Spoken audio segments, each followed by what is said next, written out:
এক সাহাবী আল্লাহ রাসূল সাল্লাল্লাহু আলাইহি ওয়া আলিহি ওয়াসাল্লামের কাছে এসে তিনি বললেন, ইয়া রাসূলুল্লাহ হালাকতু ইয়া রাসূলুল্লাহ, হে রাসূল আমি তো শেষ। রাসূল সাল্লাল্লাহু আলাইহি ওয়াসাল্লাম বললেন, ওমা আহলাকা, কি হয়েছে তোমার?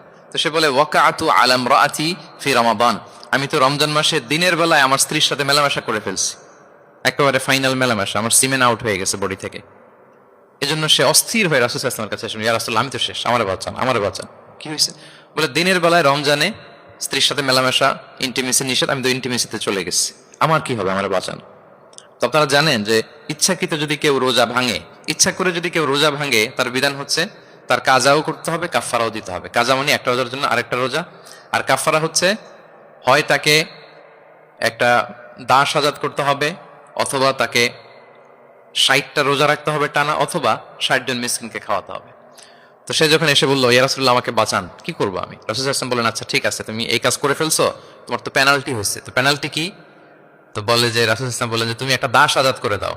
বলে, ইয়া রাসূলুল্লাহ এই সক্ষমতা আমার নাই, আমি দাস আজাদ করবো কোত্থেকে? আচ্ছা এটা পারবা না, তো তাহলে টানা 60টা রোজা রাখো কাফারা হিসেবে, টানা 60 দিন রোজা রাখতে হবে, রমজান চলে যাওয়ার পর 60 দিন রোজা, এটা রাখো। বলে, ইয়া রাসূলুল্লাহ এটাও পারবো না, আমি টানা 60 দিন রোজা আমি রাখতে পারবো না। আচ্ছা এটাও যদি না পারো, তাহলে তুমি 60 জন মিসকিনকে খাবার খাইয়ে দাও। এবার সে বলে, ইয়া রাসূলুল্লাহ খাবারও খাওয়াতে পারবো না আমি, এই সামর্থ্য নাই। কি বিপদ! দাস আজাদ এটাও পারবা না, টানা 60টা রোজা এটাও পারবা না, 60 জন মিসকিনকে খাবার দিবা তাও পারবা না, তো কি আর করা, বসো এক পাশে বসো। বসে আছেন, উনি অন্যান্য কাজ সারতেছেন।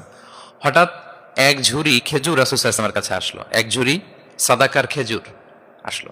আসার পর রাসূল সাল্লাল্লাহু আলাইহি ওয়াসাল্লাম বললেন, ওই লোকটা কই যে এই কাজ করে ফেলছে, তাকে নিয়ে আসা হলো। রাসূল সাল্লাল্লাহু আলাইহি ওয়াসাল্লাম বললেন, যাও, দাসও আজাদ করতে পারবা না, 60টা রোজাও রাখতে পারবা না, 60 জন মিসকিনকে খাবারও দিতে পারবো না, তাহলে এক ঝুড়ি খেজুর আমার দরবারে আসছে, চ্যারিটির সাদাকার খেজুর, যাও এগুলো গরিবদের মাঝে বিতরণ করে দাও, তাসাদ্দাক বিহা ফিল মাদিনা, মদিনায় বিতরণ করে দাও। এবার সে বলে, আলা আফকারা মিন্না ইয়া রাসূলুল্লাহ, ইয়া রাসূলুল্লাহ আমার চেয়ে গরিব কাউকে দিতে হবে? রাসূল সাল্লাল্লাহু আলাইহি ওয়াসাল্লাম বলেন, হ্যাঁ গরিব কাউকে দিবা। বলতেছে, এই পুরো মদিনাতে আমার চেয়ে গরিব আর কেউ নাই। কি বিপদ! তোমার চেয়ে গরিব আর কেউ নাই? বলতেছে, আমি সবচাইতে মদিনায় গরিব। বলতেছে, তাহলে কি আর করবো, যাও তুমিই খাও, নিয়ে যাও বাসায়, তুমি আর তোমার ফ্যামিলি সবাই মিলে এটা খাও। চিন্তা করেন, আসছিল পেনাল্টি দিতে, নিয়ে গেল এক ঝুড়ি, কথা বোঝা নাই, নিয়ে গেল এক ঝুড়ি খেজুর। দেখেন what is the flexibility of Islam, ইসলাম কতটা ফ্লেক্সিবল, মানুষের সুবিধা অসুবিধাকে ইসলাম কতটা গুরুত্ব দেয়। আমরা ইসলামকে বোঝানোর ক্ষেত্রে, এক্সপ্লেইন করার ক্ষেত্রে এগুলো মাথায় রাখি না। পশ্চিমা বিশ্বের দায়ীরা রাস্তার মধ্যেও দাওয়াতি কাজ করে, আলহামদুলিল্লাহ, এটাকে স্ট্রিট দাওয়া বলে। এই যে এরকম টেবিল নিয়ে বসে কোরআনের ট্রান্সলেশন নিয়ে, কিছু ইসলামের সহজ সরল বই নিয়ে তারা নন মুসলিমদের সাথে ইসলাম নিয়ে কথা বলে, আর ওরা খুব ফ্রেন্ডলি মানুষের সাথে মেশে কথা বলে, ফলে ইজিলি তাদেরকে অ্যাপ্রোচ করা যায়। তো তাদেরকে অনেকে জিজ্ঞেস করে যে, তোমার ধর্ম কি, তোমার বাবার ধর্ম কি, what do you think about life after death, মৃত্যুর পরের জীবন নিয়ে তোমার ভাবনা কি, তোমার দাদা কোথায় গেল, তোমার বাবা কোথায়, তো চলে গেছে, তুমিও কোথায় যাবা। এইভাবে যখন জিজ্ঞেস করে নন মুসলিমদেরকে, তাদেরকে যখন ভাবায়, ভাবাতে ভাবাতে ভাবাতে ভাবাতে ইসলামের বাণীগুলো যখন তাদের সামনে পেশ করে, তারা যখন কনভিন্সড হয়, অনেক খ্রিস্টিয়ান, অনেক জুইশ, অনেক নন মুসলিম ওই রাস্তার ওই দাওয়া কাজের মধ্যে, স্ট্রিট দাওয়াতে ওইখানেই ঘোষণা দেয়, আশহাদু আল্লা ইলাহা ইল্লাল্লাহ ওয়া আশহাদু আন্না মুহাম্মাদান আবদুহু ওয়া রাসূলুহু। রাস্তায় আধা ঘন্টা দাওয়া কাজের মধ্যেই ওরা কনভিন্সড হয়ে মুসলমান হয়ে যায়। হ্যাঁ, ওয়ার্ল্ড ফাস্টেস্ট গ্রোয়িং রিলিজিয়ন, গোটা বিশ্বব্যাপী এভাবে ইসলামকে আল্লাহ তাআলা ছড়িয়ে দিচ্ছেন, গোটা বিশ্বব্যাপী ছড়ায় যাচ্ছে, কেউ এর অগ্রগতিকে থামায় রাখতে পারবে না, অসম্ভব। তাই কোশ্চেন হচ্ছে, এত এত ধর্ম থাকতে, এত এত ডক্ট্রিন থাকতে, মতভেদ থাকতে, ইসলামের গ্রোথ এত বেশি কেন? গোটা বিশ্বতে দেখি মুসলমানরা মার খায়, ফিলিস্তিনে মার খাচ্ছে, আরাকানে মার খাচ্ছে, কাশ্মীরে মার খাচ্ছে, সব জায়গায় আমরা অপ্রেসড। তারপরেও মানুষের এত অ্যাট্রাকশন কেন ইসলামের প্রতি? ইসলাম থেকে তো মানুষ ভয়ে ভাগার কথা ছিল। ইসলামোফোব যেভাবে তারা ডিজাইন করেছে ওয়ার্ল্ড ওয়াইড, ইসলামের ব্যাপারে একটা ভীতি যেভাবে আন্তর্জাতিকভাবে ছড়িয়ে দেওয়া হয়েছে, এখন তো ইসলাম থেকে দূরে যাওয়ার কথা ছিল, কি বলেন? কিন্তু তার বিপরীতে বানের পানির মতো মানুষ ইসলাম ধর্মে ঢুকছে, লা ইলাহা পড়ে তারা সৌভাগ্যবান হচ্ছে। এর কারণটাকে আজকে আমরা এই কারণটা উদ্ধার করবার চেষ্টা করবো, যে কেন হওয়ার কথা ছিল ইসলামের কথা শুনলে মানুষ ভয় পাবে না, সে নন মুসলিমরাই ইসলামের সুশীতল সুমহান বাণীর নিচে আশ্রয় নিচ্ছে। এর কারণটা কি? এই কারণগুলো আজকে আমরা বলবো। সূরা সফের 2টি আয়াত 8 নম্বর এবং 9 নম্বর দুইটা আয়াত তেলাওয়াত করেছি। এই আয়াত দুটির আলোকে কিছু কথা আপনাদের সামনে উপস্থাপন করেই আমি আমার আলোচনার সমাপ্তি করব ইনশাআল্লাহ। আয়াত দুটিতে আল্লাহ তাআলা বলছেন যে যারা ইসলামকে পছন্দ করে না, যারা ইসলাম বিরোধী শক্তি, যারা ইসলামের ধ্বংস চায়, তারা চায় তাদের মুখের ফুৎকারে ইসলামের আলোকে তারা নিভিয়ে দিবে। কিন্তু আল্লাহর ফয়সালা হচ্ছে আল্লাহ তার দ্বীনকে, দ্বীনের জ্যোতিকে পূর্ণরূপে বিকশিত করবেন, যদিও এটা কাফেররা অপছন্দ করে। সুবহানাল্লাহ।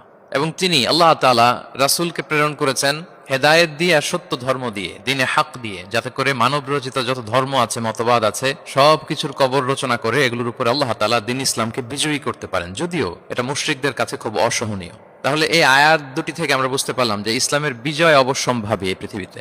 ইসলামের বিজয়, অগ্রগতি, অগ্রযাত্রা কেউ ঠেকিয়ে রাখতে পারবে না। কিন্তু ইসলাম বিরোধীরা চায় ইসলামের অগ্রযাত্রাকে তারা নিভিয়ে দিবে, ইসলামের জ্যোতিকে মুখের ফুৎকারে নিভিয়ে দিবে। আওয়াজ করে বলেন তো, কাফিররা, ইসলাম বিরোধীরা মুখের ফুৎকারে আল্লাহর এই দ্বীনের জ্যোতি বা আলোকে কি কখনো নিভাতে পারবে? বলেন, কোশ্চেনকালেও পারবে না। তারা নানা ষড়যন্ত্র করে, তারা নানা ধরনের চক্রান্ত করে, কূটকৌশল করে, আমাদেরকে আমাদের ভূমি থেকে উচ্ছেদ করে, আমাদের ভূখণ্ডে বোমা নিক্ষেপ করে, নানা ধরনের ষড়যন্ত্রের ছক এঁকে আমাদের নওজওয়ানদেরকে শহীদ করে, গ্লোবাল সমুদ ফ্লোটিলার মতো নৌবহরকে আটকে দিয়ে ওরা ভাবে যে ওরা ইসলামের বিজয়কে ঠেকায় ফেলবে। আসলে কি পারবে? না।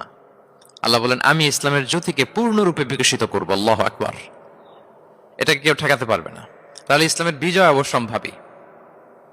এটা হচ্ছে আজকের আমার আলোচনার টপিক, যে ইসলামের বিজয় এটা অবশ্যম্ভাবী, অ্যাবসলিউটলি অ্যাবসলিউট, এটা হবেই।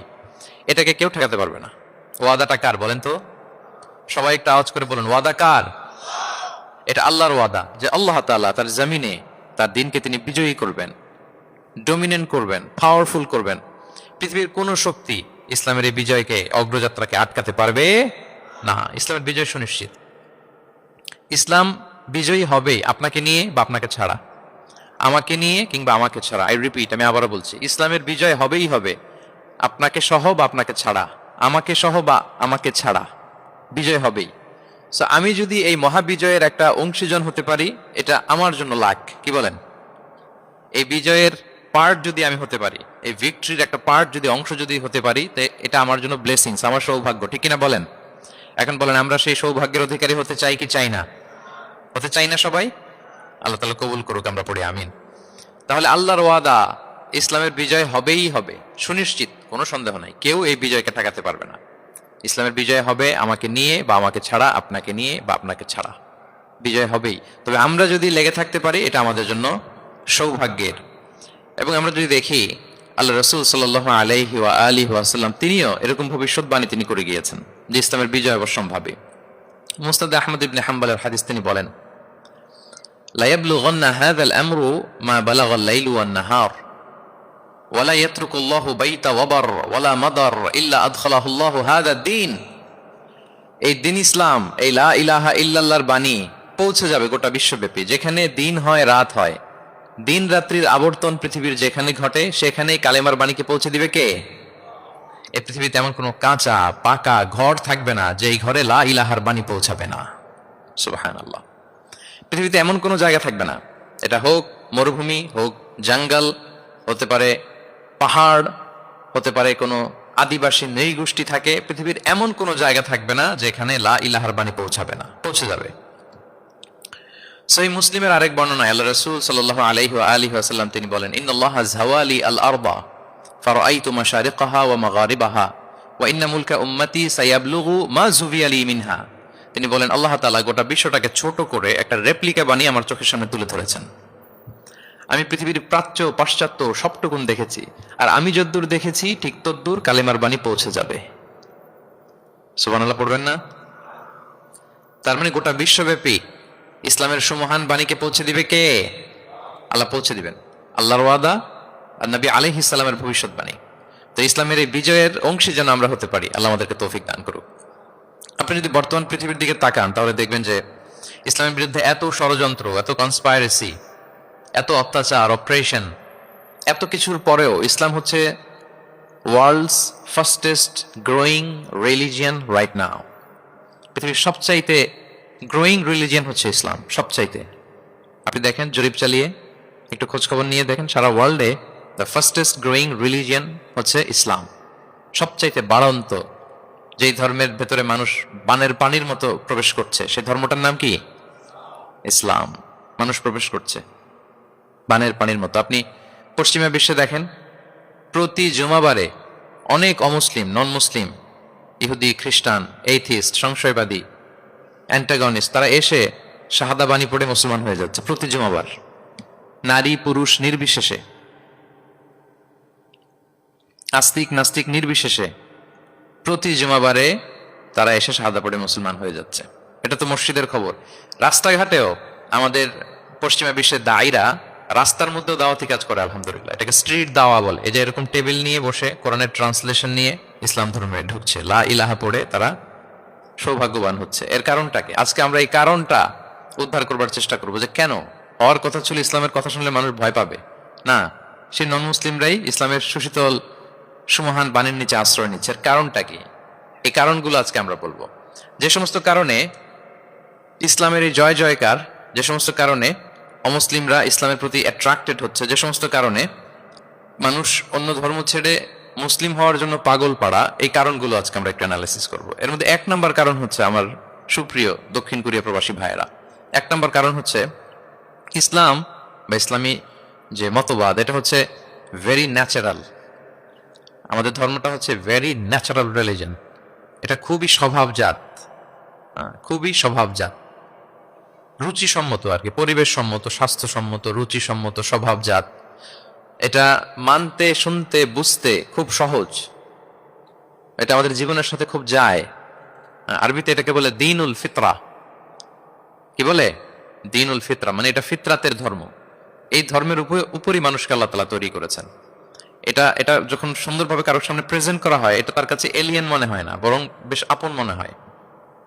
এর কারণ হচ্ছে রুহের জগতে আমরা এরকম একটা কনফারেন্সে জয়েন করেছিলাম। সাইয়েদনা আদম আলাইহিস সালামের পৃষ্ঠদেশ থেকে যারা আমরা বনি আদম হয়ে পৃথিবীতে আসবো, তাদের রুহগুলোকে একত্রিত করে আল্লাহ এরকম একটা কনফারেন্সে কভেনেন্ট করেছিলেন, চুক্তি। তিনি আমাদের জিজ্ঞেস করেছিলেন যে আলাস্তু বিরাব্বিকুম, আমি কি তোমাদের রব নই? আমরা তখন স্বীকারোক্তি দিয়ে এসেছিলাম। আমরা বলেছিলাম ক্বালু বালা শাহিদনা, হ্যাঁ আপনি আমাদের রব। তার মানে রুহের জগতেই আমরা আমাদের রবকে চিনে এসেছি, ইসলামকে চিনে এসেছি রুহের জগতেই। ফলে দুনিয়াতে যখন কেউ সুন্দর করে কোনো অমুসলিমের সামনে ইসলামকে পেশ করে, প্রেজেন্ট করে, তার কাছে ইসলামকে বড্ড চেনা চেনা লাগে, ইসলামকে বড্ড আপন আপন লাগে। কারণ ইসলাম তার কাছে নতুন না, সে তো অনেক আগে ইসলামের সাথে পরিচিত হয়ে এসেছে। সুবহানাল্লাহ। রুহের জগতেই সে ইসলামকে চিনে এসেছে, ইসলামের সাথে একটা ইন্টারাকশন তার রুহের জগতেই ছিল। ফলে দুনিয়াতে যখন চমৎকার ভাবে কারোর সামনে ইসলামকে প্রেজেন্ট করা হয়, ইসলামকে তার কাছে অপরিচিত লাগে না, এলিয়েন মনে হয় না, বরং বড্ড আপন আপন লাগে তার কাছে ইসলামকে। ফলে সহজেই সে ইসলামকে গ্রহণ করতে পারে। তাহলে এটাকে বলা হয় ফিতরাত। ফিতরাত, ফিতরাতাল্লাহিল্লাতী ফাতারান নাস আলাইহা লা তাবদীলা লিখালকিল্লাহ। আল্লাহর প্রকৃতির অনুসরণ করো। আল্লাহ বলেন যে প্রকৃতির উপর আল্লাহ তাআলা মানুষকে বানিয়েছেন, আল্লাহর সৃষ্টি কাঠামোতে কোনো পরিবর্তন নেই। তাহলে সবাই এই ফিতরাত ইসলামের উপরই জন্মায়। অন্য হাদিসে আল্লাহ রাসূল সাল্লাল্লাহু আলাইহি ওয়াসাল্লাম বলেন যে মা মিন মাউলুদিন ইল্লা ইউলাদু আলাল ফিতরাহ ফাআবাওয়াহু ইউহাউবিদানিহি আও ইউনাসসিরানিহি আও ইউমাজ্জিসানিহি। মানে সব মানুষ ইসলামের উপর জন্মায়, পরে তার মা বাবারা হয়তো তাকে ইহুদি বানায় বা হিন্দু বানায় বা অগ্নি উপাসক বানায়, কিন্তু তার আসল ধর্ম হচ্ছে ইসলাম। আওয়াজ করে বলেন তো, আসল ধর্ম কি? আসল ধর্ম ইসলাম।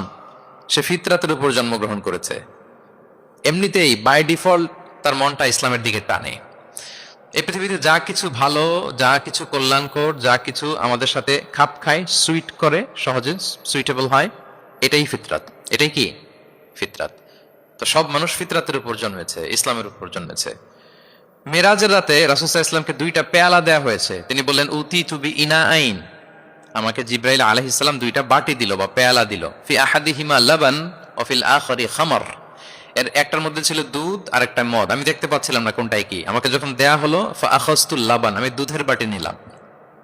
তখন জিবরাইল আলাইহিস সালাম বললেন আসবতাল ফিতরাহ, আপনি ফিতরাতটাই নিয়েছেন, মানে যেটা ভালো ওইটাই নিয়েছেন, যেটা আপনার সাথে সুইট করে ওইটাই নিয়েছেন। সুবহানাল্লাহ পড়েন। তাহলে ইসলাম হচ্ছে দীনুল ফিতরাহ, এটা ফিতরাতি ধর্ম, এটা অতিরিক্ত চাপিয়ে দেয়া না, এটাই আমাদের ধর্ম। এজন্য ইসলামকে প্রেজেন্ট করলে আমাদের সামনে সুন্দরভাবে, এটা আমাদের কাছে অস্বাভাবিক মনে হয় না, খুবই স্বাভাবিক মনে হয়, ভেরি ন্যাচারাল মনে হয় ইসলামকে আমাদের কাছে। এটা হচ্ছে ফিতরাতের ধর্ম। এই কারণে অমুসলিমরা ইসলামের প্রতি আকৃষ্ট হচ্ছে। কারণ ইসলাম মানা, ইসলাম বোঝা, ইসলামকে প্র্যাকটিস করা মানুষের জন্য সহজ। এটা স্বভাবজাত ধর্ম তার, এটা ভেরি ন্যাচারাল, প্রাকৃতিক, রুচিসম্মত, স্বভাবসম্মত। এজন্য ইসলামের প্রতি মানুষ আকৃষ্ট হয়। এই পয়েন্টটাকে সবাই বুঝতে পেরেছেন? দ্বীনুল ফিতরা বুঝতে পেরেছেন সবাই? আচ্ছা, এটা হচ্ছে ন্যাচারাল রিলিজিয়ন, এই কারণে মানুষ আকৃষ্ট হয়। 2 নাম্বার,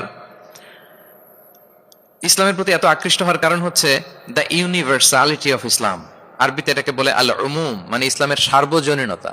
ইসলাম হচ্ছে ভেরি ওপেন মাইন্ডেড রিলিজন, সবাইকে অ্যাকোমোডেট করতে পারে। পৃথিবীতে যত ফেইথ আছে, Islam is more accommodative than any other faith.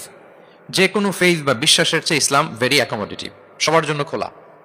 The door of Islam is open for everybody 24/7। যখনই কেউ আসতে চায় ইসলামে, ওয়েলকাম। একজন খ্রিস্টান ভাই যদি বলে যে আমি মুসলিম হতে চাই, তার জন্য কোনো বাধা আছে বলেন? আমাদের পক্ষ থেকে কোনো না আছে নাকি? আচ্ছা, কোনো ইহুদি যদি বলে মুসলিম হব, কোনো সমস্যা? কোনো নাস্তিক যদি বলে, কোনো পাহাড়ি নিগোষ্ঠী চাকমা যদি বলে, কোনো সমস্যা আছে? নাই। কিন্তু আপনি যদি বলেন যে আমার ইহুদি হতে বড্ড মন চায়, আমি এখন মুসলিম তো, আমি ইসলাম ছেড়ে দিয়ে ইহুদি হতে চাই, ইহুদি হতে পারবেন? পারবেন না।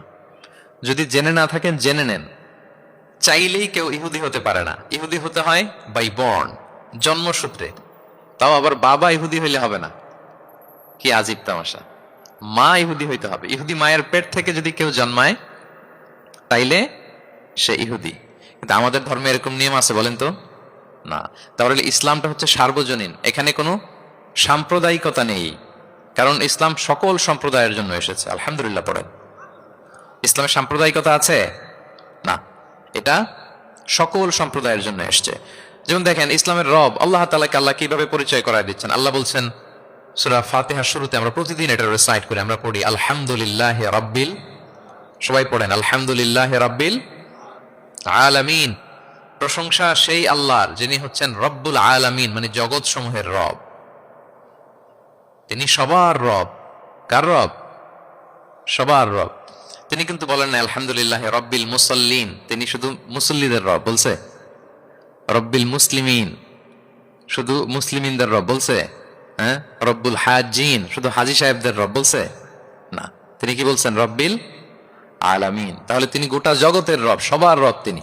ইসলামের দরজা সবার জন্য খোলা। দ্য ইউনিভার্সালিটি অফ ইসলাম, যে আপনাদেরকে বোঝাচ্ছি, আল উমুম। খেয়াল করে দেখেন যে আল্লাহ যখন নিজের পরিচয় দিচ্ছেন, তিনি বলছেন আমি সবার রব। তিনি কার রব? তিনি সবার রব। আলহামদুলিল্লাহ রাব্বিল আলামিন। এবং রাসূলুল্লাহ সাল্লাল্লাহু আলাইহি ওয়া আলিহি ওয়াসাল্লামের পরিচয় যখন আল্লাহ তাআলা করায় দিচ্ছেন, তখন আল্লাহ বলছেন ওয়ামা আরসালনাকা ইল্লা রাহমাতাল লিল আলামিন, I have sent you as a mercy for all the worlds. নবী হে, আপনি গোটা বিশ্বের সবার জন্য রহমত। সুবহানাল্লাহ। আল্লাহ বলছে যে শুধু মুসলমানদের জন্য রহমত? কথা বলেন।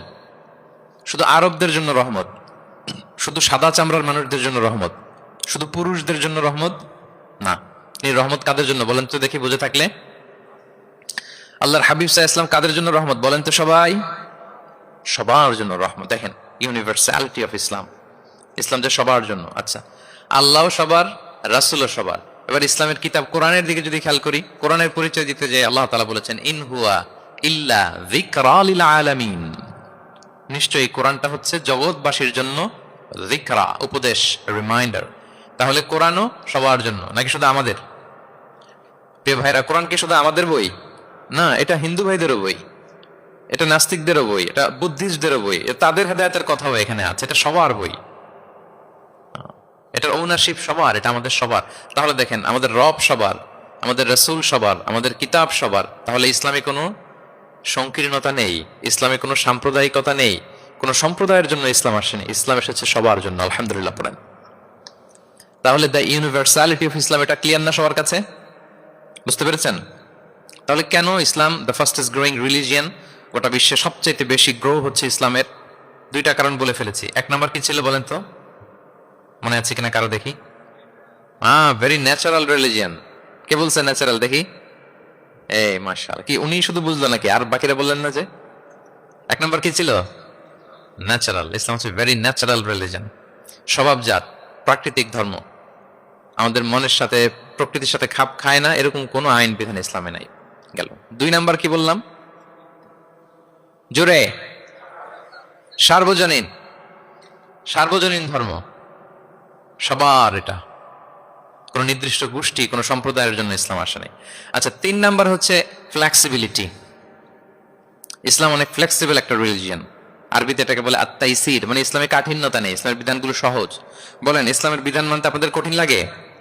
আল্লাহ বলেন, ইউরিদুল্লাহু বিকুমুল ইউসরা ওয়ালা ইউরিদু বিকুমুল উসর।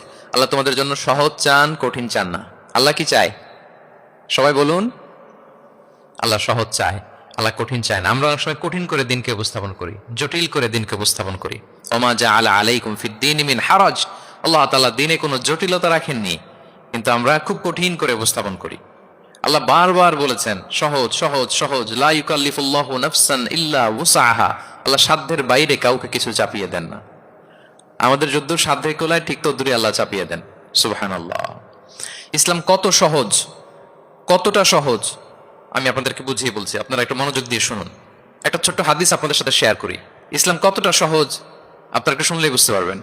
এক সাহাবী আল্লাহ রাসূল সাল্লাল্লাহু আলাইহি ওয়া আলিহি ওয়াসাল্লামের কাছে এসে তিনি বললেন, ইয়া রাসূলুল্লাহ, হালাকতু ইয়া রাসূলুল্লাহ, হে রাসূল আমি তো শেষ।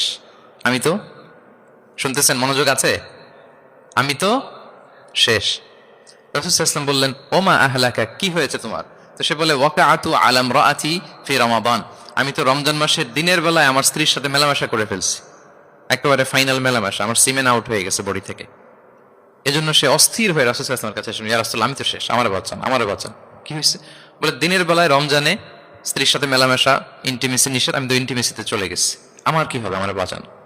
তো আপনারা জানেন যে ইচ্ছাকৃত যদি কেউ রোজা ভাঙে, আমি আপনাদেরকে বোঝাচ্ছি হচ্ছে ফ্লেক্সিবিলিটি। ইসলাম যে কতটা ফ্লেক্সিবল এটা আগে মাথায় রাখেন, যে what is the essence of flexibility in Islam. কতটা ফ্লেক্সিবল ইসলামের নিয়ম কানুন আর তাইসির। ইচ্ছা করে যদি কেউ রোজা ভাঙে, তার বিধান হচ্ছে তার কাজাও করতে হবে, কাফারাও দিতে হবে। কাজা মানে একটা রোজার জন্য আরেকটা রোজা, আর কাফারা হচ্ছে হয় তাকে একটা দাস আজাদ করতে হবে, অথবা তাকে 60টা রোজা রাখতে হবে টানা, অথবা 60 জন মিসকিনকে খাওয়াতে হবে। তো সে যখন এসে বললো, ইয়া রাসূলুল্লাহ আমাকে বাঁচান, কি করবো আমি? রাসূল সাল্লাল্লাহু আলাইহি ওয়াসাল্লাম বললেন, আচ্ছা ঠিক আছে, তুমি এই কাজ করে ফেলছো, তোমার তো পেনাল্টি হয়েছে। তো পেনাল্টি কি?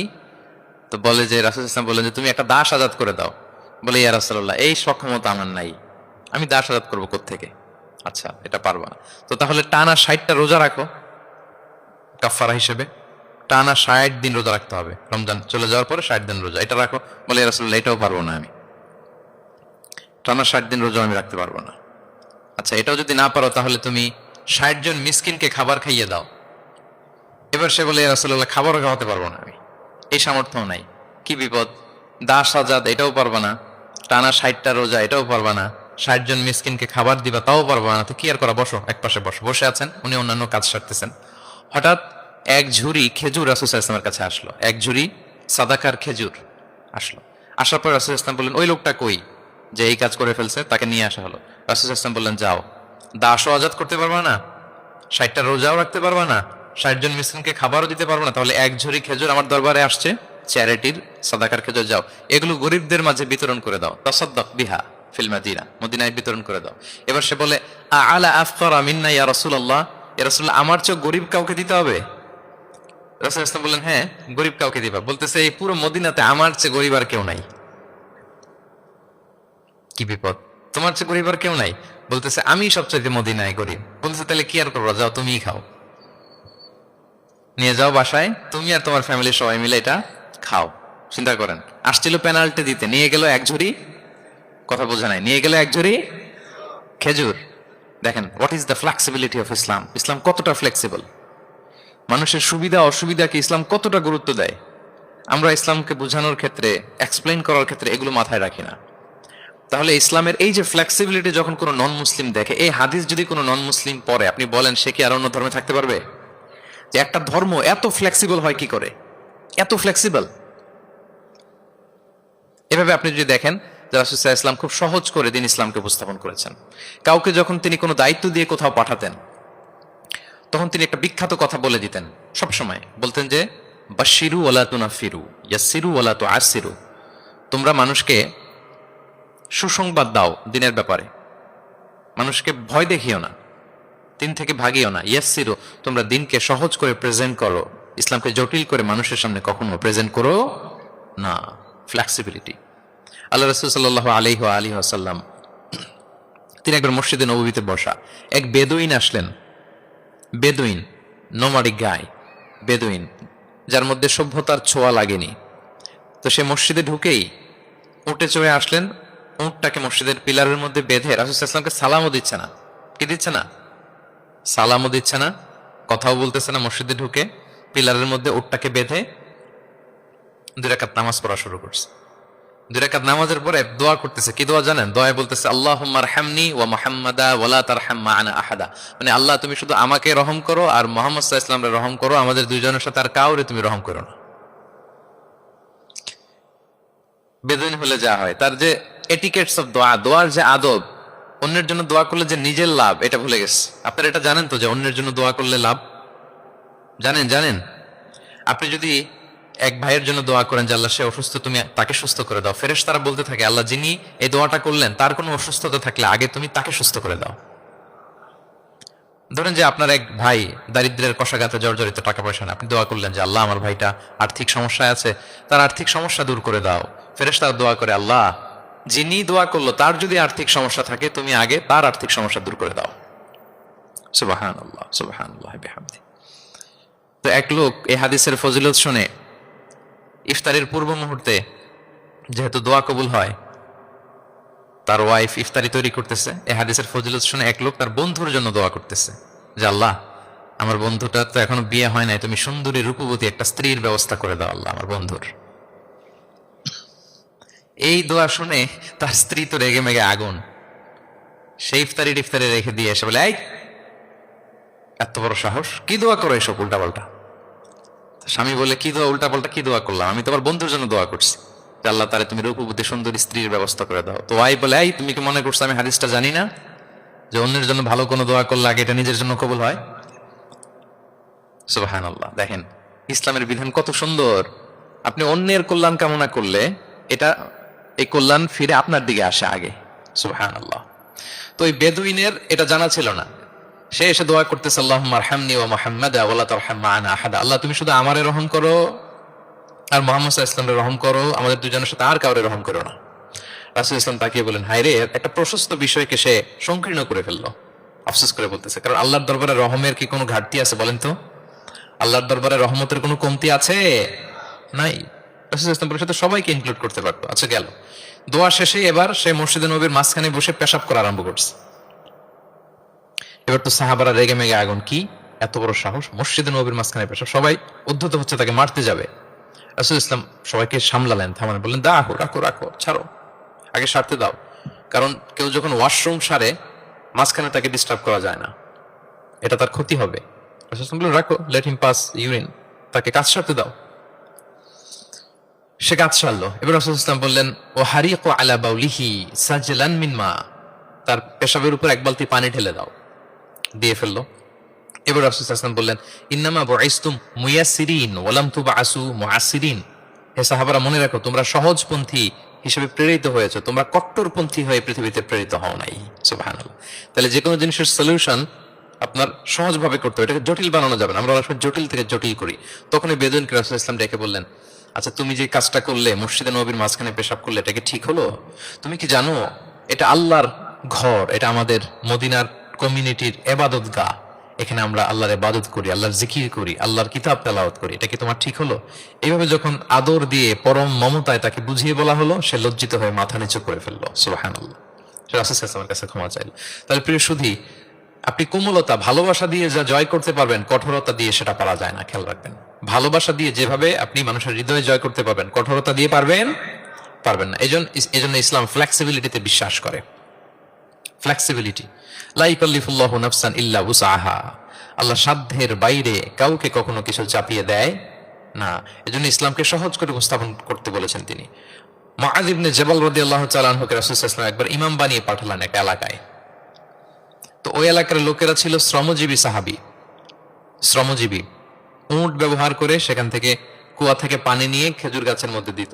সারাদিন যখন কষ্ট করতো, হার্ড ওয়ার্কিং করতো, বিকেলে ক্লান্ত হয়ে পড়তো। তো উনি মাগরিবের নামাজে সূরা বাকারা দিয়ে একবার তেলাওয়াত শুরু করলেন। সূরা বাকারা কোরআনের সবচাইতে ছোট সূরা নাকি সবচাইতে বড়? তো উনি যখন বাকারা দিয়ে নামাজ শুরু করলেন, এক শ্রমজীবী সাহাবী এসে আর কন্টিনিউ করতে পারছেন না, এত লম্বা কেরাত কিভাবে পারবেন, তো ক্লান্ত শ্রান্ত পরিশ্রান্ত। উনি রেগে নামাজ ছেড়ে দিয়ে একা একা নামাজ পড়ে রাসূল সাল্লাল্লাহু আলাইহি ওয়াসাল্লামের কাছে যে অভিযোগ করলেন, নালিশ করলেন, বললেন ইয়া রাসূলুল্লাহ, দেখেন এমন একজনকে ইমাম করে আমাদের এলাকায় অ্যাসাইন করেছেন, উনি মাগরিবের নামাজে পড়তেছেন সূরা বাকারা, আর আমরা সবাই শ্রমজীবী কৃষিজীবী মানুষ। রাসূল সাল্লাল্লাহু আলাইহি ওয়াসাল্লাম রেগে গেলেন। মুআয ইবনে জাবালকে ডেকে বললেন, মুআয আফাতানুন আনতা ইয়া মুআয, তুমি কি ফিতনা ছড়াচ্ছ সমাজে? তোমাকে পাঠিয়েছি কমিউনিটির ইউনিটি ধরে রাখার জন্য। আফাতানুন আনতা ইয়া মুআয, হে মুআয তুমি কি সাব্বিহ ইসমা রাব্বিকাল আ'লা এই সূরা পারো না? ওয়াশ-শামসি ওয়া দুহাহা এই সূরাটা পারো না? ওয়াদ-দুহা ওয়াল-লাইলি ইযা সাজা এটা মুখস্থ নাই? এই ছোট ছোট সূরাগুলো থাকে, তুমি বাকারা দিয়ে পড়তে গেলা কেন? সুবহানাল্লাহ সুবহানাল্লাহ, আল্লাহু আকবার।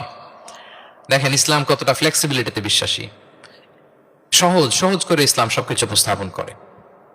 এজন্য নন মুসলিমরা যখন দেখে যে ইসলামের মধ্যে এরকম ফ্লেক্সিবিলিটি আছে, তারা ইসলামের প্রতি আকৃষ্ট হয়, আলহামদুলিল্লাহ। আচ্ছা বলেন তো, বিয়েতে মোহরানা দেয়া কি? সবাই বলুন, একজন বলছে ফরজ। সবাই বলুন, বিয়েতে মোহরানা দেয়া কি? ওয়া আতুন নিসা সাদাকাতিহিন্না নিহলা, সানন্দ চিত্তে স্বামীদেরকে আল্লাহ বলছেন তোমরা তোমাদের মোহরানা ডৌরি দিয়ে দাও, দিতেই হবে। অনেকে এটা দেয় না, ঠিক না, দিয়ে দিতে হবে, তো দেয়া ফরজ। মোহরানা দেওয়ার মতো অর্থ এক সাহাবীর নাই। এক সাহাবী বলেন, ইয়া রাসূলুল্লাহ বিয়ে করব, মোহরানা আছে? নাই। তো না থাকলে কি বিয়ে করবা কি করে? এখন যাকে পছন্দ করছে ওই নারীকে জিজ্ঞেস করতেছে, তুমি কি কোরআন পারো? মেয়ে বলে, না আমি তো কোরআন পারি না। তো যে সাহাবী বিয়ে করবেন ওনাকে বলেন, তুমি কোরআন পারো? হ্যাঁ আমি তো অনেকগুলো সূরা পারি। তখন রাসূল সাল্লাল্লাহু আলাইহি ওয়াসাল্লাম ওই কন্যাকে, মেয়েকে ডেকে বললো যে তুমি তো সূরা পারো না, তোমার হবু হাজবেন্ড অনেকগুলো কোরআনের সূরা পারে, তো তোমাকে তোমার স্বামী প্রতিদিন কিছু না কিছু সূরা মুখস্থ করাই দিবে, এটাই হয়ে যাবে তোমার বিয়ের মোহর। তাহলে বলেন তো সহজ না কঠিন? অজু করে নামাজ পড়া কি? সবাই বলুন, ফরজ। কিন্তু ধরেন অজুর পানি নাই, তখন তায়াম্মুম করে পড়লেও কবুল করবে কে? আল কিয়াম ফিস সালাহ, দাঁড়িয়ে নামাজ পড়া কি? ফরজ। দাঁড়াতে পারছেন না, বসে বসে পড়লে কবুল করবে কে? বসতেও পারেন না, শুয়ে পড়লেও কবুল করবে কে? তাহলে বলেন তো ইসলামের বিধান কি কঠিন না সহজ? ফ্লেক্সিবিলিটি আর তাইসির। ইসলামের এই ফিচারটার কারণে, এই বৈশিষ্ট্যের কারণে অমুসলিমরা ইসলামের প্রতি আকৃষ্ট হয়, যে ইসলামের বিধানগুলো এত ফ্লেক্সিবল। এটা হচ্ছে মূল বিধান, না হলে এটা, না হলে অপশন, না হলে এই অপশন, মানে সমাজের সাথে খাপ খাইয়ে নেয়ার মতো, সহজে মানুষ এটাকে এক্সিকিউট করার মতো সব বিধান আল্লাহ তাআলা রেখে দিয়েছেন, সুবহানাল্লাহ। তাহলে এই বিষয়গুলোর কারণে মুসলিমরা ইসলামের প্রতি আকৃষ্ট হয়। দ্য ফাস্টেস্ট গ্রোয়িং রিলিজিয়ন, মূল যে টপিক, মনে আছে তো আপনাদের? তাহলে 3টা কারণ অলরেডি বলে ফেলেছি, আরো 2টা বলবো, বলে শেষ করে দিব। এর মধ্যে প্রথমটা কি ছিল? ইসলাম ধর্মটা কেমন? ন্যাচারাল, ভেরি ন্যাচারাল রিলিজন, দ্বীনুল ফিতরা। 2 নম্বরে সার্বজনীন, দ্য ইউনিভার্সালিটি অফ ইসলাম, আল উমুম, এটা সবার জন্য এই ধর্মটা। 3 নম্বরে কি বললাম? ফ্লেক্সিবিলিটি। ইসলাম খুব ফ্লেক্সিবল, এটা সহজে মানা যায়, সহজে এটাকে পালন করা যায়, এজন্য অমুসলিমরা আকৃষ্ট হয়। 4 নম্বর হচ্ছে ব্যালেন্সড অ্যাপ্রোচ অফ ইসলাম। ইসলামের বিধানগুলো খুবই ব্যালেন্সড, ভারসাম্যপূর্ণ আর কি। এর মধ্যে পরিমিতি বোধ আছে, ভারসাম্য বোধ আছে, এটা ব্যালেন্সড। এই কারণে ইসলামের প্রতি মানুষ আকৃষ্ট হয়। এখানে বাড়াবাড়িও নাই, ছাড়াছাড়িও নাই, মাঝামাঝি।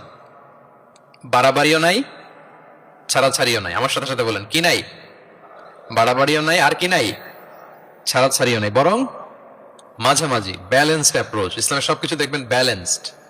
وكذلك جعلناكم أمة وسطا لتكونوا شهداء على الناس ويكون الرسول عليكم شهيدا। অনুরূপভাবে আমি তোমাদেরকে ব্যালেন্স জাতি বা মধ্যমপন্থী জাতি হিসেবে তোমাদেরকে পৃথিবীতে প্রেরণ করেছি, যাতে করে তোমরা অন্য জাতির উপর সাক্ষী হতে পারো, আর নবী হতে পারেন তোমাদের উপর সাক্ষী। তাহলে আমাদের ধর্মটা খুবই ভারসাম্যপূর্ণ, খুবই কি ভারসাম্যপূর্ণ, বাড়াবাড়িও নাই, ছাড়াছাড়িও নাই। দেখেন বিশ্বাসীদের বৈশিষ্ট্যের কথা বলতে যে আল্লাহ তাআলা বলছেন, ওয়াল্লাযীনা ইযা আনফাকু লাম ইউসরিফু ওয়া লাম ইয়াকতুরু ওয়া কানা বাইনা যালিকা খাওয়ামা। বিশ্বাসীরা যখন দান করে, দানের ক্ষেত্রে তারা কৃপণতাও করে না, আবার অপচয়ও করে না, বরং মাঝামাঝি দান করে, বরং কি মাঝামাঝি দান। রাসূলুল্লাহ সাল্লাল্লাহু আলাইহি ওয়াসাল্লামের একটা অভ্যেস ছিল, তার কাছে কেউ কিছু চাইলে উনি না বলতে পারতেন না। কি বলতে পারতেন না? সবাই বলুন, রাসূলুল্লাহ সাল্লাল্লাহু আলাইহি ওয়াসাল্লাম কি বলতে পারতেন না? না। কেউ কিছু চাইবে আর উনি না বলবেন, এই না ওনার ডিকশনারিতে নাই, না বলতে জানতেন না। তো একবার রাসূল সাল্লাল্লাহু আলাইহি ওয়াসাল্লামের মাত্র একটা মাত্র জামা, কয়টা জামা? একটা। তো এক ফরিয়া দিয়ে এসে রাসূল সাল্লাল্লাহু আলাইহি ওয়াসাল্লামকে বললেন, ইয়া রাসূলুল্লাহ, আমাকে একটা জামা দিন, আমি বস্ত্রহীন। তো রহমতের নবী কি আর করবেন, যেহেতু না বলতে জানেন না, কাউকে ফিরিয়ে দিতে জানেন না, নিজের জামাটাই খুলে দিয়ে দিলেন। সুবহানাল্লাহ। এখন ওনার গায়ে তো জামা নাই, আছে? উনি জামাহীন অবস্থায় ঘরে বসে আছেন। আল্লাহ তাআলা আয়াত নাযিল করলেন, ওয়াল্লাযীনা ইযা আনফাকু লাম ইউসরিফু ওয়া লাম ইয়াকতুরু ওয়া কানা বাইনা যালিকা কাওয়ামা। বিশ্বাসীরা যখন দান করে তারা কৃপণতাও করে না, আবার বাড়াবাড়িও করে না, মাঝামাঝি থাকে, মধ্যম পন্থা। মানে বুঝাতে চাইলেন, আল্লাহ তাআলা এই কথা দিয়ে বুঝাতে চাইলেন, নবী হে, জামা যদি দুটো থাকতো তাহলে না হয় একটা দিতেন, দুটো যদি থাকতো একটা দিতেন। এখন ছিল কয়টা? তো এটাই যখন দিয়ে দিয়েছেন, এখন আপনি পড়বেন কি? সুবহানাল্লাহি বিহামদি। ভারসাম্য শিখালেন আল্লাহ। তাহলে ইসলাম হচ্ছে ভারসাম্যের ধর্ম, ব্যালেন্সড রিলিজিয়ান। বাড়াবাড়িও নাই, ছাড়াছাড়িও নাই। সাহাবাদের মনের মধ্যে একবার কৌতূহল জাগলো যে রাসূল সাল্লাল্লাহু আলাইহি ওয়াসাল্লাম রাত্রিবেলা কি আমল করে, দিনের বেলা কি আমল করে, ওনার ব্যক্তিগত আমলগুলো কেমন, একটু দেখে আসি। তো ওনারা খোঁজ লাগালেন। খোঁজ লাগিয়ে যা পেলেন তাদের খুব একটা মনোপুত হলো না। ওনারা ভাবলেন যে রাসূল সাল্লাল্লাহু আলাইহি ওয়াসাল্লাম হয়তো আরো বেশি আমল করেন, কিন্তু ওনাদের কাছে মনে হলো যে কিছুটা বোধহয় কমই হয়ে যাচ্ছে। তো একজন বলল, আরে রাসূল সাল্লাল্লাহু আলাইহি ওয়াসাল্লামের তো আগের পরের সব গুনাহ মাফ, গফিরা লাহু মা তাকদ্দামা মিন যামবিহি ওয়া মা তাআখার। ওনার তো কোনো গুনাহই নাই, এই আমল ওনার জন্য ঠিক আছে, আমাদের জন্য ঠিক না, আমাদের আরো বাড়াই করতে হবে। তো কি করা যায়? এই চিন্তা থেকে এরা একজন বলে যে তাইলে একটা কাজ করি, আমি আর এখন থেকে রাতে ঘুমাবো না, সারা রাত তাহাজ্জুদ করবো। সারা রাত কি করবো? আচ্ছা। আরেকজন বলে তাহলে আমি কালকে থেকে যে নফল রোজা রাখা শুরু করব, জীবনেও মরার আগের দিন পর্যন্ত আর রোজা ভাঙবো না, খালি রোজা চলতেই থাকবে, সাওমে বিসাল। আচ্ছা, এখন দুইজন তো দুইটা নিয়ে নিছে। আরেকজন কি করবে? আরেকজন বলে তোরা যা করছস, আমি এক কাজ করি, আমি আর আমার স্ত্রীর কাছেই যাব না, সন্ন্যাসী হয়ে গেলাম, আর বউদের কাছে যাব না, সন্ন্যাসী জীবন, খালি আল্লাহ বিল্লাহ, ইবাদত, জিকির, আজকার, দোয়া, দরুদ পড়তে পড়তে জীবন শেষ করে দেব। তিনজন তিনটা নিয়ে নিল। এই কথা যখন রাসূলুল্লাহ সাল্লাল্লাহু আলাইহি ওয়াসাল্লাম তিনি শুনলেন, তিনি অপছন্দ করলেন। তিনি বললেন, মা বালু আকওয়ামিন ইয়াকুলুনা কাযা ওয়া কাযা। তোমাদের কি হলো? ডাকলেন, সমাবেশ করে বলেন, এই, নাম ধরে বলতেন না। তিনি কিভাবে মানুষকে কারেক্ট করতেন দেখেন, সংশোধন করতেন। এই তুমি নাকি এটা বলছো, দাঁড়াও আব্দুল্লাহ, এই আব্দুর রহমান তুমি দাঁড়াও, এই আব্দুল করিম, তিনজনে তিন খারাপ কাজ করছো। এইভাবে সংশোধন করতেন না, কারণ নাম ধরে দাঁড় করালে তারা তো অন্যদের সামনে অপদস্থ হবে। কি বলেন, ঠিক কিনা? নাম না ধরে তাদের কাজ নিয়ে বললেন যে মা বালু আকওয়ামিন ইয়াফআলুনা কাযা ওয়া কাযা, মা বালু আকওয়ামিন ইয়াকুলুনা কাযা ওয়া কাযা। আচ্ছা, তোমাদের মধ্যে কয়েকজন নাকি এই কাজের ঘোষণা দিছো, তোমাদের মধ্যে কয়েকজন। তাহলে যেই তিনজন দিছে এরা তো বুঝে ফেলছে যেগুলো আমাদের কি বলতেছে, ঠিক কিনা বলেন? আর বাকিরাও সতর্ক হয়ে গেল। এবার রাসূল সাল্লাল্লাহু আলাইহি ওয়াসাল্লাম বললেন, না, তোমাদের এই কাজটা ঠিক হয়নি। ইন্নী লা আখশাকুম লিল্লাহি ওয়া আতকাকুম লাহু। তোমাদের মধ্যে আমি নবী সবচেয়ে বেশি আল্লাহকে ভয় করি, আমি সবচেয়ে বড় মুত্তাকি। কই, আমি তো রাতে ঘুমাই আবার তাহাজ্জুদ পড়ি, কিছু সময় ঘুমাই কিছু সময় তাহাজ্জুদ পড়ি। এই ভারসাম্য রেখে জীবন চালাতে আমার তো তাকওয়ার কোনো ক্ষতি হয় না। আমি তো স্ত্রীদের সাথে মিশি, আমার তো কোনো সমস্যা হয় না। আমি মাঝে মাঝে নফল রোজা রাখি সোম বৃহস্পতি, বাকি দিনগুলোতে দিনের বেলা আমি খাই। কই, এই ভারসাম্যপূর্ণ জীবন আচরণে আমি নবী হয়ে তো আমার কোনো সমস্যা হয় না, তোমাদের তো সমস্যা কোথায়? সুবহানাল্লাহ। তাহলে রাসূল সাল্লাল্লাহু আলাইহি ওয়াসাল্লামের চাইতে যদি কেউ বড় মুত্তাকি হতে চায়, হতে পারবে বলেন তো? না। সেই নবী রাতে কখনো নির্ঘুম থাকতেন না, only accept the last 10 days of Ramadan. রমাদানের শেষ 10 রাতে রাসূল সাল্লাল্লাহু আলাইহি ওয়াসাল্লাম ঘুমাতেন না। আর সারা বছরের রুটিন হচ্ছে এশার পরেই ঘুম দিয়ে এরপর রাসূল সাল্লাল্লাহু আলাইহি ওয়াসাল্লাম শেষ রাতে তাহাজ্জুদ পড়তেন। মানে ঘুমোতেন আবার নামাজ পড়তেন, ব্যালেন্সড। ইবাদত করতেন, স্ত্রীদের সাথেও মিশতেন, মাঝে মাঝে রোজা রাখতেন, আবার মাঝে মাঝে না রেখে খাবার খেতেন দিনের বেলা। সুবহানাল্লাহ। তাহলে এটাকে বলে the balanced approach of Islam. আরবিতে বলে আল ওয়াসাতিয়াতু ওয়াল ইতিদাল, মানে মধ্যমপন্থী থাকা, ভারসাম্যপূর্ণ থাকা। ইসলামের অনন্য একটা বৈশিষ্ট্য হচ্ছে এই আল ওয়াসাতিয়া, মানে দ্য ব্যালেন্সড অ্যাপ্রোচ, ভারসাম্যপূর্ণ জীবন বিধান। এগুলো যখন অমুসলিমরা দেখে তারা অবাক হয়ে যায়। সম্মানিত সুধী, আপনারা যদি ঈসা আলাইহিস সালামের ব্যাপারে আমাদের আকীদা দেখেন, বিশ্বাস, তাহলে আরো ক্লিয়ার হবেন যে আমরা অন্য ধর্মের চেয়ে কিভাবে ভারসাম্যপূর্ণ। খেয়াল করে শুনুন, খুব মজার ঘটনা, মজার ব্যাপার। ঈসা আলাইহিস সালামের ব্যাপারে আমাদের যে বিশ্বাস বা আকীদা, এটার দিকে খেয়াল করলেই বুঝবেন যে আমরা কেমন করে ব্যালেন্সড। আচ্ছা, আপনারা কি কেউ জানেন খ্রিস্টানরা ঈসা আলাইহিস সালামের ব্যাপারে কি বলে? কেউ জানেন? জানলে বলুন। আল্লাহর, নাউযু বিল্লাহি মিন যালিক। ওনারা ঈসা আলাইহিস সালামকে বলে আল্লাহর ছেলে, the son of god. Jesus Christ is the son of god, আল্লাহর ছেলে, নাউযুবিল্লাহ। তাও দেখেন ওনার সম্মান বাড়াইতে বাড়াইতে কোথায় নিছে? খোদার চেয়ারে নিয়ে বসেছে, তাই না? ঈসা আলাইহিস সালামকে খ্রিস্টানরা কোথায় বসাইছে? আল্লাহর চেয়ারে। আল্লাহর সন্তান বানাই ফেলছে, নাউযুবিল্লাহ। তাহলে বাড়াবাড়ি করলো, কি করলো? ঈসা আলাইহিস সালামের ব্যাপার খ্রিস্টানরা কি করলো? বাড়াবাড়ি। আচ্ছা, আপনারা কি জানেন ইহুদিরা ঈসা আলাইহিস সালামের ব্যাপারে কি বলে? কেউ জানেন? তারা ঈসা আলাইহিস সালামকে ওয়ালাদু জিনা বলে, বাস্টার্ড বলে, নাউযু বিল্লাহ। কি বলে? জিনার সন্তান, মানে জারদ সন্তান বলে আল্লাহর এই নবীকে ইহুদিরা। তাহলে ওনাকে অপমান করতে করতে ছাড়াছাড়ি, যেটা নামাতে নামাতে কত নিচে নামাইছে দেখছেন? তাহলে এক ধর্ম ওনারে উঠাতে উঠাতে আল্লাহর চেয়ারে, আর এক ধর্ম ওনারে নামাতে নামাতে জমিনের নিচে। আমরা কি বলি ঈসা আলাইহিস সালামের ব্যাপারে? দেখেন, আমরা বলি ঈসা আলাইহিস সালাম হচ্ছে আব্দুল্লাহি ওয়া রাসূলুহু, তিনি আল্লাহর বান্দা এবং আল্লাহর রাসূল। আল্লাহর বান্দা বলার মধ্য দিয়ে আমরা খ্রিস্টানকে রিফিউট করি, খ্রিস্টান কমিউনিটিকে, তোমরা যে আল্লাহর চেয়ারে নিয়ে বসে সেটা ভুল, ওইখানে না, আরো নিচে নামাইতে হবে, উনি আল্লাহর বান্দা।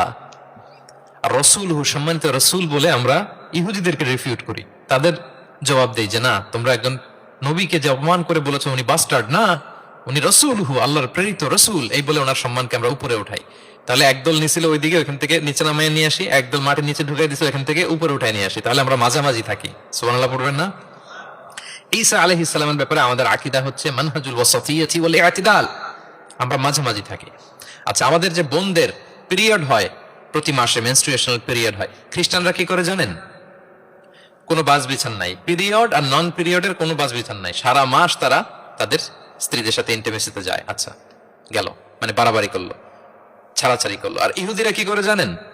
ইহুদিরা বোনদের যখন পিরিয়ড হয় স্ত্রীদের, তখন স্ত্রীদের সাথে কোনো কথাবার্তা, স্পর্শ কিছুই করে না, এদেরকে ঘর থেকে বের করে দেয়। তাদের আলাদা একটা ঘর থাকে, যে 5 দিন 7 দিন বোনদের পিরিয়ড হয়, ওই বাসায় থাকো, ওই রুমে, পিরিয়ড ভালো হয়ে যাবে, এরপর আমার এখানে আসবে। দেখেন, একদল করছে বাড়াবাড়ি, আরেক দল ছাড়াছাড়ি। কিন্তু ইসলামের কত সুমহান বিধান, কত সুমহান বিধান! পিরিয়ড চলাকালীন সব করা যাবে, কিন্তু ফাইনাল ইন্টিমেসি ছাড়া, আরবিতে যেটাকে বলে আল জিমা, এটা ছাড়া।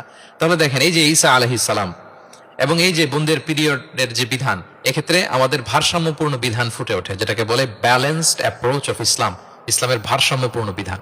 তো ইসলামের এই ব্যালেন্সড অ্যাপ্রোচ যখন অমুসলিমরা দেখে, তারা ইসলামের প্রতি আকৃষ্ট হয়ে যায়, আলহামদুলিল্লাহ। তাহলে কয়টা বললাম? 1 নম্বরে ন্যাচারাল রিলিজিয়ন, 2 নম্বরে দ্য ইউনিভার্সালিটি অফ ইসলাম, সার্বজনীন, 3 নম্বরে ফ্লেক্সিবিলিটি, তাইসির, সহজ ইসলামের বিধান, 4 নম্বরে ব্যালেন্সড অ্যাপ্রোচ, ভারসাম্যপূর্ণ, বাড়াবাড়িও নাই, ছাড়াছাড়িও নাই। 5 নম্বরে সর্বশেষ আল ইনসানিয়া, এটাকে বলে রিলিজিয়ন অফ হিউম্যানিটি, ইসলাম মানবতার ধর্ম। কিসের ধর্ম? ইসলাম মানবতার ধর্ম। যখন এটা দেখে মুসলিমরা আর ধরে রাখতে পারে না নিজেকে, সুবহানাল্লাহ। ইসলাম কিসের ধর্ম?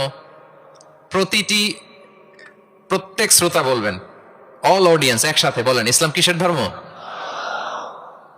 মানবতার ধর্ম। মানুষকে ইসলাম সবচাইতে মর্যাদা দেয়। একবার এক ইহুদির লাশ যাচ্ছিল রাসূল সাল্লাল্লাহু আলাইহি ওয়াসাল্লামের সামনে দিয়ে, এই লাশ দেখে, ইহুদির লাশ দেখে নবী সাল্লাল্লাহু আলাইহি ওয়াসাল্লাম দাঁড়িয়ে গেলেন। সাহাবারা বললেন, ইয়া রাসূলুল্লাহ, ইন্নাহু ইয়াহুদি, আপনি দাঁড়ালেন যে, এটা তো ইহুদির লাশ। রাসূল সাল্লাল্লাহু আলাইহি ওয়াসাল্লাম বললেন, আওয়ালাইসাত নাফসান, এটা কি মানুষ না? সুবহানাল্লাহ পড়বেন না? আওয়ালাইসাত নাফসান, হোক না ইহুদি, হোক না খ্রিস্টান, হোক না মাজুসি, অগ্নি উপাসক, সে তো মানুষ। তাকে মানুষ হিসেবে কনসিডার করে তাকে সম্মান দিতে যে আমি দাঁড়িয়েছি। সুবহানাল্লাহ বিহামদি। তাহলে মানবতাকে ইসলাম গুরুত্ব দেয়, মানুষকে ইসলাম কি করে? গুরুত্ব দেয়। আল্লাহ বলেন, ওয়ালাকাদ কাররামনা বানি আদম, I have dignified the status of the sons of Adam. আমি বনি আদমের স্ট্যাটাসকে বাড়িয়েছি, মর্যাদাকে বাড়িয়েছি। মানুষ মাত্রই তার সম্মান আছে না নাই? দেখেন, আল্লাহ আমাদেরকে এত সম্মানিত করেছেন, ঈমান আনার ব্যাপারে আমাদেরকে কোনো জোর জবরদস্তি করেন নাই, স্বাধীনতা দিয়েছেন। আমরা ফ্রি টু অ্যাকসেপ্ট ইসলাম। ফামান শাআ ফালইউমিন ওয়া মান শাআ ফালইয়াকফুর, যে চাইবে ঈমান আনবে, না চাইলে সে কুফরি করবে। তবে জেনে রাখো, ঈমান আনলে ফলাফল জান্নাত, আর কুফরি করলে পরিণাম জাহান্নাম। কিন্তু জোর করবো না আমি, লা ইকরাহা ফিদ্দীন, দ্বীনে জবরদস্তি নাই, বাড়াবাড়ি নাই, নো কম্পালশন ইন ইসলাম। কাউকে ফোর্স করে আপনি জোর করে ইসলামে আনলে হবে না। তাহলে এটা মানবতার ধর্ম। মানবতাকে ইসলাম সবচাইতে বেশি গুরুত্ব দেয়। যেমন ধরেন যে, দুর্যোগ পীড়িত কোনো এলাকায় যদি আমরা ত্রাণ নিয়ে যাই, আমরা কি সেখানে দেখে দেখে শুধু মুসলিম ঘরে ত্রাণ দেই নাকি? ওখানে মুসলিম থাকলে মুসলিম দেই, হিন্দুরা যদি থাকে তাদেরকে দেই। আমরা যদি কোনো দুর্যোগপূর্ণ এলাকায় যাই, সেখানে নাস্তিক থাকলে তার ঘরেও আমরা ত্রাণ পৌঁছে দেই। আমরা যদি কোনো উদ্ধার কর্মে অংশগ্রহণ করেছি, ধরেন যে আগুন লেগেছে, আপনি উদ্ধার কর্মতে অংশগ্রহণ করেন, এখন খুঁজে খুঁজে যার মাথায় টুপি আরে আপনি বাঁচাবেন নাকি? যার গালে দাঁড়িয়ে আরে বাঁচাবেন না। আপনি সবাইকে বাঁচাবেন। আল্লাহু আকবার। মানবতা যেখানে বিপন্ন সেখানেই ইসলামের সাপোর্ট আছে না নাই বলেন? যেখানেই মানবতা বিপন্ন সেখানে ইসলাম পৌঁছে যায়, কারণ ইসলাম হচ্ছে দ্য রিলিজিয়ন অফ হিউম্যানিটি। এটা মানবতার ধর্ম। মানুষ হিসেবে ইসলাম সবাইকে কনসিডার করে। মদিনাতে একবার 60 জন খ্রিস্টান পাদ্রী আসবেন নাজরান থেকে। খ্রিস্টান পাদ্রী কোন ধর্মের? খ্রিস্টান। এখন তাদের সাথে এই ফরেন ডেলিগেট যখন আসবে, কোথায় বসবে? রাসূল সাল্লাল্লাহু আলাইহি ওয়াসাল্লাম এরকম জায়গা তো নাই, এখনই না রাজা বাদশাদের প্যালেস থাকে, প্রাসাদ, এটা সেটা, কোথায় বসবে? এক সাহাবী বলে, ইয়া রাসূলুল্লাহ, আমার কাছে খেজুর পাতা আছে, এটা বিছাই দেই, এটা একটা আসন করে এখানে বসি। রাসূল সাল্লাল্লাহু আলাইহি ওয়াসাল্লাম বলেন, না, এটা কেমন হয়? আরেক দল বলে যে আমাদের তো একটু সূর্য হেলে গেলেই তো উহুদ পাহাড়ের ছায়া পাওয়া যায়, ওখানে নিয়ে বসি। রাসূল সাল্লাল্লাহু আলাইহি ওয়াসাল্লাম বললেন, না, এত দামি মেহমান, ওখানে বসা যায়? বলতে না বলতে 60 জন খ্রিস্টান পাদ্রী চলে আসছে। এখন রাসূল সাল্লাল্লাহু আলাইহি ওয়াসাল্লাম কোথায় বসতে দিবেন? উনি উপায়ন্তর না পেয়ে তাদের সবাইকে নিয়ে মসজিদে নববীর দরজা খুলে দিলেন। 60 জন খ্রিস্টানকে কোথায় ঢুকতে দিলেন? মসজিদে নববী। অনেক সিরাত গ্রন্থ এই বর্ণনাটাকে কভার করেছে। সিরা আল হালাবিয়া, জাদুল মাআদ ফি হাদি খায়রিল ইবাদ সহ অনেক সিরাত গ্রন্থে এসেছে 60 জন খ্রিস্টান মুসলমানদের নবীর তৈরি করা প্রতিষ্ঠিত মসজিদের নবীর ভিতরে ঢুকে মিটিং সেরেছে। এবং এক বর্ণনায় এমনও এসেছে, ইন দ্য মিন টাইম, আসরের সময় ওদের যখন ইবাদতের সময় হয়েছে, রাসূল ইসলাম তাদেরকে ইবাদতের অনুমতি দিলেন। তারা তাদের কিবলা পূর্ব দিকে, 60 জন মিলে পূর্ব দিকে হয়ে তারা তাদের নিজেদের ইবাদত সেরেছে। সুবহানাল্লাহ। রাসূল ইসলাম এটা খ্রিস্টান না ইহুদি এটা কনসিডার করেন। রাসূল ইসলাম দেখেছেন তারা মানুষ। তারা কি? মানুষ। যেমনি মানুষ মনে করে এক ইহুদির লাশ দেখে তিনি দাঁড়িয়ে গেছেন আলাইহিস সালাতু ওয়াস সালাম। তাহলে ইসলাম মানবতাকে গুরুত্ব দেয়। এই জন্য ইসলামকে বলা হয় রিলিজিয়ন অফ হিউম্যানিটি, আল ইনসানিয়া। এটা মানবতার ধর্ম। কিসের ধর্ম? এই পাঁচটা ইসলামিক ফিচার, ইসলাম ধর্মের এই 5টা ক্যারেক্টারিস্টিক্স বা ফিচার থাকার কারণে Islam is the fastest growing religion in the world right now. পৃথিবীতে সবচাইতে ইসলামের গ্রোথ বেশি। সবাই কালিমা শাহাদা পড়ে মুসলমান হয়ে যাচ্ছে নন মুসলিম দেশগুলোতে। আপনাদের সাউথ কোরিয়ার কথা আমি জানি না, আমি তো ওয়েস্টের অনেক দেশে গিয়েছি, অনেক জায়গায় আমাদের বন্ধুরা ইমাম খতিব হিসেবে আছে, তাদের কাছ থেকে শুনি রেগুলার নন মুসলিমরা, খ্রিস্টানরা, তারা কালিমা পড়ে মুসলমান হয়ে যাচ্ছে। তাদের চার্চগুলো তারা বিক্রি করে দিচ্ছে, সেনাগগুলো বিক্রি করে দিচ্ছে। গত সপ্তাহে, তার আগের সপ্তাহে আমার জাপানে প্রোগ্রাম ছিল, এক মসজিদে আলোচনা করলাম, দেখি যে মসজিদটা খুব সুন্দর। আমি বললাম এত সুন্দর মসজিদ? বলে যে শেখ, এটা আগে ক্যাসিনো ছিল। ক্যাসিনো কি ছিল? ক্যাসিনো চিনেন তো? জুয়ার আসর বসতো আর কি এখানে। বলে যে আমরা ক্যাসিনো কিনে এটার মসজিদ বানাই ফেলছি। তো এই 5টা বিষয় থাকার কারণে অমুসলিমরা ইসলামের প্রতি আকৃষ্ট হচ্ছে। দেখি আরেকবার শুনি আপনাদের থেকে। 1 নম্বরে কি ছিল? এটা ন্যাচারাল রিলিজিয়ান, এটা প্রকৃতির ধর্ম, প্রাকৃতিক স্বভাবজাত। 2 নম্বরে এটা সার্বজনীন ধর্ম, দ্য ইউনিভার্সালিটি অফ ইসলাম। 3 নম্বরে ফ্লেক্সিবিলিটি আর তাইসির, এই ধর্মের বিধান মানা একেবারে সহজ। 5 নম্বরে ব্যালেন্সড অ্যাপ্রোচ, এটা ভারসাম্যপূর্ণ একটা জীবন বিধান। 4 নম্বরে। 5 নম্বরে রিলিজিয়ন অফ হিউম্যানিটি, এটা মানবতার ধর্ম। কিসের ধর্ম? মানবতার ধর্ম। এই যে দেখেন এত সুন্দর যে ইসলাম, এইভাবে যদি আমরা প্রেজেন্ট করতে পারি নন মুসলিম আমার বন্ধুদের সাথে, কলিগদের সাথে, নেইবরদের সাথে, আমার ফ্রেন্ডসদের সাথে, ওরা ইসলামের ব্যাপারে আকৃষ্ট হবে না? বলেন। ধর্মে যদি নাও আসে, ইসলামের ব্যাপারে একটা পজিটিভ আউটলুক তো তার থাকবে, কি বলেন? তো এইভাবে ইসলামকে প্রেজেন্ট করার দরকার আছে না নাই? অ্যাট্রাকটিভ প্রেজেন্টেশনের অভাবে আমরা ইসলামের কথাকে তুলে ধরতে পারি না। ওরা যে মতবাদ, ওদের যে ডক্ট্রিন, ওদের যে আইডিওলজি, ওদের যে চিন্তা চেতনা, বস্তা পচা মতবাদকে ওরা সুন্দরভাবে বিউটিফাই করে, ফান্ডিং করে, এমন প্যাট্রনেজের সাথে গোটা বিশ্বে আনে, চোখ ধাঁধানো মনে হয়। কিন্তু আমাদের প্রপার প্রেজেন্টেশনের কারণে আমরা ইসলামকে নন মুসলিম বন্ধুদের কাছে তুলে ধরতে পারি না। এজন্য আমরা অমুসলিম দেশে যারা থাকি, এটা আমাদের সবার দায়িত্ব। We all are the ambassador of Islam in a non Muslim land.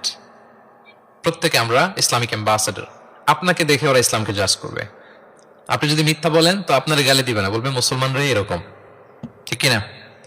আপনি লেনদেনে যদি কারচুপি করেন, বলবে মুসলমানরাই এরকম। এজন্য আপনাকে অ্যাম্বাসেডরের ভূমিকা পালন করতে হবে নন মুসলিম দেশে। এবং নন মুসলিম দেশে স্থায়ীভাবে যদি কেউ থাকতে হয়, তার দাওয়াতের নিয়তে থাকতে হবে। It's a must, I repeat. অমুসলিম দেশে ব্যবসা করতে যাবেন অস্থায়ীভাবে, ওকে। চাকরি, ওকে। চিকিৎসা পারপাস, ওকে। পড়াশোনা, ওকে। কিন্তু স্থায়ীভাবে যদি কোনো অমুসলিম দেশের পাসপোর্ট নিয়ে থাকতে হয়, স্থায়ীভাবে, of course it should be with the intention of দাওয়াতের নিয়তে থাকতে হবে। যেমনটি রাসূল সাহাবারা ইসলামের সুমহান বাণীকে প্রচার করার জন্য অমুসলিম ভূখণ্ডে ছড়িয়ে পড়েছেন। এজন্য যারা পাসপোর্ট পেয়ে গেছেন সাউথ কোরিয়ার অথবা এদেশে আছে নাকি সিস্টেম পাসপোর্ট পাওয়ার আছে? আচ্ছা, কে কে পাইছেন আর আমি জিজ্ঞেস করলাম না, এটা আপনাদের কাছেই থাক। কিন্তু যারা পেয়েছেন বা প্রসেসিং এ আছেন যে আমি এদেশের পাসপোর্ট নিব, অফকোর্স আপনার দাওয়াতে নিয়তে থাকতে হবে যে আমি ইসলামকে ছড়াই দিব, এই নিয়তে আছি, তাইলে থাকাটা বৈধ। তা না হলে অমুসলিম ভূখণ্ডে কোনো মুসলিম স্থায়ীভাবে বসবাস করতে পারবে? রাসূল সাল্লাল্লাহু আলাইহি ওয়াসাল্লামের ভয়ঙ্কর ধমক আছে একটা, তিনি বলেছেন আনা বারিউন মিন কুল্লি মুসলিম ইউকিমু বাইনা আযহুরিল মুশরিকিন, আমি ওই প্রত্যেক মুসলমান থেকে আমি বারি, তার কোনো দায়ভার আমার নাই যে অমুসলিম ভূখণ্ডে মুশরিকদের সাথে থাকে। হ্যাঁ, গভীর হুঁশিয়ারি, সতর্কবার্তা, ওয়ার্নিং। কিন্তু যদি আপনি উইথ দ্য ইন্টেনশন অফ দাওয়াতে নিয়তে থাকেন যে এখানে আমি একটা মসজিদ করব, মসজিদের সাথে লেগে থাকবো, আমার বুদ্ধিস্ট প্রতিবেশীর কাছে আমি ইসলামের সুমহান বাণী পৌঁছে দিব, আমার কলিগদেরকে বুঝাবো দেখো ইসলাম খুব ফ্লেক্সিবল, এটা ন্যাচারাল রিলিজিয়ান, এটা মানবতার ধর্ম, এটা এমন এমন, এইভাবে আমি বুঝাবো, এই নিয়তে যদি আপনি থাকেন তাহলে আপনি এই দেশে স্থায়ীভাবে থাকতে পারবেন। কথা কি বুঝতে পেরেছেন? এখন অন্যকে ইসলাম বুঝাইতে হলে তো আগে নিজে মানতে হবে নাকি? কথা বলেন। আপনি ইসলামের দাওয়াত দিবেন, এখন আপনি নিজেই ইসলাম মানে না, তাহলে হবে? আগে নিজের মানতে হবে, কি বলেন? আগে নিজের ইসলামকে কি করতে হবে? মানতে হবে। আমার প্রিয় ভাইয়েরা, Islam is our identity, Islam is our honour, আমাদের সম্মান হচ্ছে ইসলামে। ওমর ফারুক রাদিয়াল্লাহু তাআলা আনহু বলতেন নাহনু কওমুন আ'আজ্জানাল্লাহু বিল ইসলাম, আমরা এমন জাতি যে জাতিকে আল্লাহ তাআলা ইসলাম দিয়ে সম্মানিত করেছে। ফাইনি বিতাগাইনাল ইজ্জাতা বিগাইরিহি আযাল্লানাল্লাহ, ইসলাম ছাড়া অন্য কোথাও যদি আমরা সম্মান তালাশ করি তাহলে আমাদেরকে অপদস্থ করে ছাড়বেন কে? একটাই মনোনীত ধর্ম আল্লাহ তাআলার কাছে, সেটা হচ্ছে ইসলাম। আওয়াজ করে বলুন, সেটা কি? ইন্নাদ দীনা ইনদাল্লাহিল ইসলাম, একমাত্র আল্লাহর কাছে accepted only one religion to Allah, সেটা হচ্ছে ইসলাম। ওমাই ইয়াবতাগি গায়রাল ইসলামি দীনান ফালান ইউকবালা মিনহু ওয়া হুয়া ফিল আখিরাতি মিনাল খাসিরিন, ইসলাম ছাড়া অন্য কিছু যদি কেউ তালাশ করে, সেটার সাথে নিজেকে জড়ায়, আল্লাহ তাআলা কবুল করবেন না। That will not be accepted from him in the day of judgement and he will be loser মিনাল খাসিরিন, সে হবে লুজার, হতভাগা হবে, দুর্ভাগা হবে। তাহলে আমরা যেন ইসলামকে আমাদের শেকড় হিসেবে কনসিডার করি, আমাদের ছেলে মেয়েদেরকে যেন ইসলামী তারবিয়ার উপর আমরা গড়ে তুলি, এবং ইসলামকে যেন আমরা ভেতর থেকে সবাই লালন করি, ধারণ করি, এবং ইসলামের সুমহান বাণীকে যেন আমরা পৌঁছে দেই সবাই অন্যদের কাছে। রাজি আছেন তো সবাই? তাহলে সাউথ কোরিয়ায় যারা স্থায়ীভাবে থাকতে চান কোন নিয়তে থাকবেন? দাওয়াতের নিয়তে। We all should be a living দাঈ, আমরা লিভিং দাঈ হয়ে থাকবো। আমাদেরকে দেখলে আমার চলনে বলনে কথনে আমার ডিলিংস দেখেই যেন ভাই এত ভালো মানুষ, আরে এটাই তো সুন্দর, এটাই তো ইসলাম। আম্মাজান আয়েশাকে জিজ্ঞেস করা হলো যে আম্মাজান কাইফা কানা খুলুক রাসূলিল্লাহ, নবী সাল্লাল্লাহু আলাইহি ওয়াসাল্লামের ক্যারেক্টার কেমন ছিল? তিনি বলতেন যে ইনদামা রাসূল সাল্লাল্লাহু আলাইহি ওয়াসাল্লাম ইয়ামশি আলাল আরদ কাআন্নাল কুরআনা ইয়ামশি আলাইহি, যখন রাসূল সাল্লাল্লাহু আলাইহি ওয়াসাল্লাম রাস্তা দিয়ে হেঁটে যেতেন as if a living Quran is walking on the street, মনে হতো একটা জীবন্ত কোরআন রাস্তা দিয়ে হেঁটে যাচ্ছে। তা আপনাকে দেখলেও যেন মানুষ মনে করে এটা একটা জীবন্ত ইসলাম। আপনার চলাফেরায়, আচরণে, কাজে, লেনদেনে মনে করে যেন সেই ইসলামের একটা আইকন। কি এভাবে থাকা যাবে তো ইনশাআল্লাহ? ইসলামকে আমাদের জীবনে, পরিবারের, সমাজে আমরা পরিপূর্ণভাবে মানতে রাজি আছি তো? ছেলে মেয়েদেরকে ইসলামের উপর অটুট রাখতে সবাই রাজি আছি? আল্লাহ তাআলা আমাদের সবাইকে কথাগুলো বোঝা আর আমল করার তৌফিক দান করুন। ইসলামের এই বিজয়ে যেন আমরাও শামিল হতে পারি। কোনো অমুসলিমের, নন মুসলিমের, ষড়যন্ত্রকারীদের রক্তচক্ষু ইসলামের অগ্রযাত্রাকে ঠেকায় রাখতে পারবে না।